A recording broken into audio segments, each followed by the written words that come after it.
আমি চিনি গো চিনি তো। হে ইন্দুবালা, তুমি আমার স্বপ্ন ছাড়িনি। ওইসব মুখের কথা আমি মোটেই ভুলছি না অনাথ বাবু।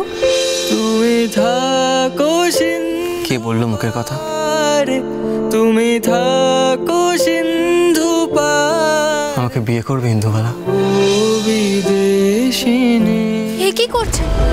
আমি যে আপনার বিবাহিত স্ত্রী মন্দাকিনী। এসব কি শুনছি অনাথ বাবু? না না, এসব মিথ্যে কথা।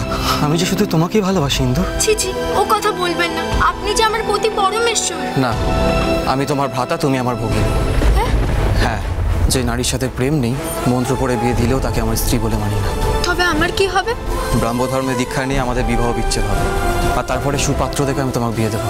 কিন্তু বাবা মশাই কি তেমন অনুমতি দেবেন? বাবা মশাই? সবের পাঠাচ্ছে বেমুহমেকে বিয়ে করে মেরেচ্ছপনা করবে তুমি? এই কে আছিস? দেখি সেই ছেলে যেন বাড়ি থেকে এক পাও বেরোতে না পারে। হে ভগিনী মন্দা, আমার সাথে তুমি কলকাতা যাবে? আপনি আমাকে যেখানে বলবেন আমি সেখানেই যাব। ওগো শুনছো? ছোট বৌমাকে তো অন্ধকারে কোথাও পাওয়া যাচ্ছে না। বাবা মশাই, ছোট তো ঘরে কোথাও নেই, আর তো লটপাউরও নেই। বলিস কি রে? অনাথ কি তবে নিজের বউকে চুরি করে পালালো?